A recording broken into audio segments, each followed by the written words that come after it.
I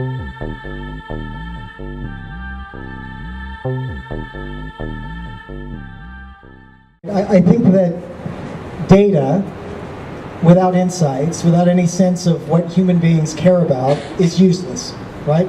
Data in conjunction with insights about human beings and is part of a process where you're focused on learning more about what works and more about what matters and more about how what you do impacts whatever it is that you're trying to accomplish in terms of directing that behavior. This makes a better marketer. And this is the great enemy of any data or insight you gain, is that we tend to see people as we are, not as they are. And we're very resistant to moving outside of our own boxes, that the world can be seen completely differently when you spend time with somebody who's really different to you. I think that's where this, the game is completely changed to today, where you can use that behavioral data and really understand, what people's interests are, apart from what they actually tell you explicitly. You start to get all of this implicit data around it. So I think going forward is how do you harness that implicit data and how do you use that, effectively is really going to be the question. Interesting.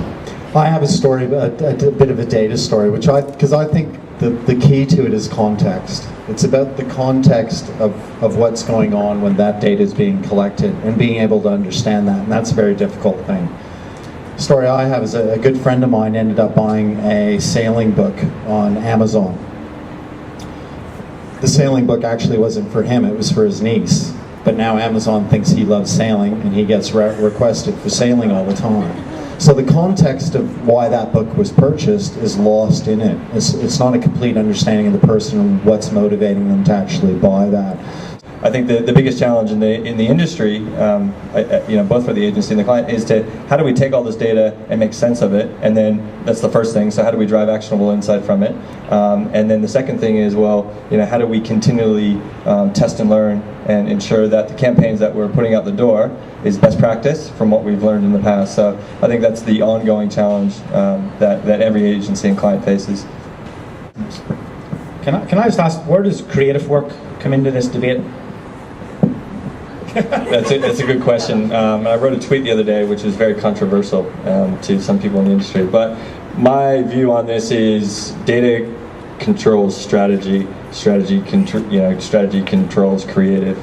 On the one hand, I agree with you completely, and yet in the way that you positioned it, I disagree with you totally. Right? Oh, great! That's what we want.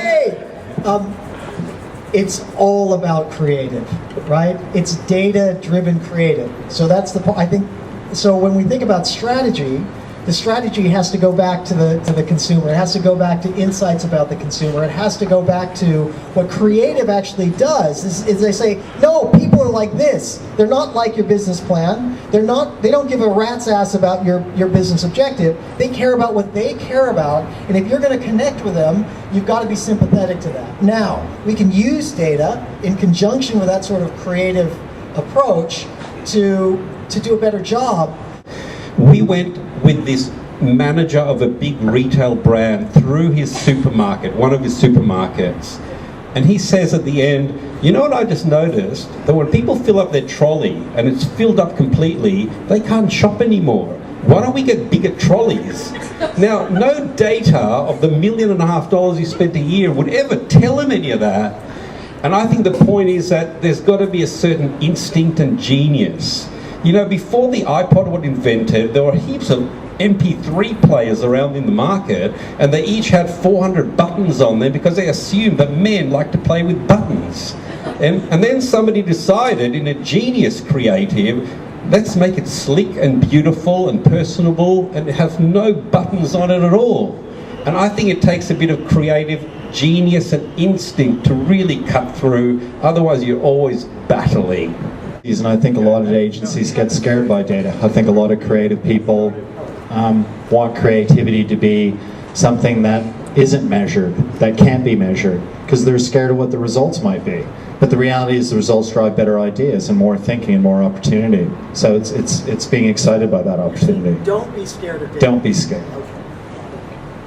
We don't have a choice to choose to ignore data. We don't have a choice to choose to ignore the customers that we serve. And so this synthesis is really required. It's the journey that the industry is on, and it's part of what we have to embrace every day. I guess it's one of the most exciting parts. I mean, we started the evening with probably two polar opposites between the heart and the brain, and ultimately I think in the future the success isn't one or the other. It is actually minds that are able to do both things, to be creative, but also to have an understanding how data can be used to drive my creativity, to drive learning, to drive change, to drive new ideas.